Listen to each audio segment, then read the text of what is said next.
دعا کی جا سکتی ہے، دعا کریں، تو پھر وہاں کیا ہمارا ذرا اس کو ایکسپلین کر دیں کہ وہاں کیا ہوگا جب کچھ بھی بظاہر کچھ نظر نہ آ رہا ہو، لیکن اس وقت دعا کا کیا کرائٹیریا ہوگا؟ جی بالکل ٹھیک. جی اصل میں بات تو بڑی بڑی زبردست ہے، لیکن اس کے اندر جو سب سے خوبصورت بات ہے وہ یہ ہے کہ اگر اسباب نہیں دکھائی دے رہے تو کیا رب الاسباب بھی دکھائی نہیں دے رہا؟ یہ ایک بڑی عجیب چیز. اب میں ایک زندگی کے کسی ایک مقام پر آ گیا ہوں کہ جہاں پر میں دیکھتا ہوں کہ میرے بس میں کچھ نہیں، میں کچھ نہیں کرتا. تو اس میں جو جب میں نے یہ کہا کہ میرے بس میں کچھ نہیں، تو کیا میرے بس میں وہ بات بھی نہیں کہ جس کا میں اظہار کر سکوں؟ کہ اب دیکھیے کہ وہ انہوں نے کہا قرآن کریم میں سورہ حضرت یونس کی بات، اب مچھلی کا ذکر آ گیا. اب وہ جب کہا گیا کہ اگر وہ جو ہے وہ تسبیح نہ کرتے، سب بھئی میں سے نہ ہوتے، تو پھر وہ ساری زندگی اس کے پیٹ کے اندر رہتے. اب بے بسی تو کہیں نہ کہیں تھی، لیکن اس کے اندر کہیں نہ کہیں وہ ایکٹیو بھی ہوئے. لیکن انہوں نے وہاں پر جو بات کی ہے وہ بھی بڑی کمال ہے. لا الہ الا انت سبحانک انی کنت من الظالمین. رب وہ پھر دیکھیں حضرت آدم علیہ السلام کی سنت کو بھی، ربنا ظلمنا انفسنا وان لم تغفر لنا. بے بسی دیکھ رہی ہیں آپ، لیکن اس بے بسی کے مقام پر آپ فرما کیا رہے ہیں، آپ بات کیا کریں؟ جہاں پر اسباب موجود نہیں ہیں، یقین کر لیں ایک مومن کے لیے وہاں پر رب الاسباب تو موجود ہے. تو رب الاسباب کو تو ہم نے پکارنا ہی پکارا. اسباب میں کوشش، میں نے بتایا کہ نظام کی بات جب ہم کریں گے تو پھر ہم مقام کی بات کریں. انفرادی جہاں پر ہم دیکھتے ہیں کہ ہاں جی انفرادی طور پر میں کسی جگہ پر ہوں، میں نہیں کسی میرے بس کے اندر، تو وہاں پر یقین میں دعا کروں گا،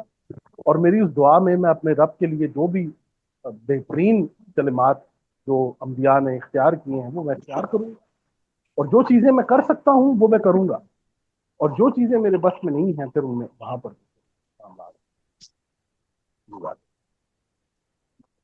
جی جزاک اللہ خیر.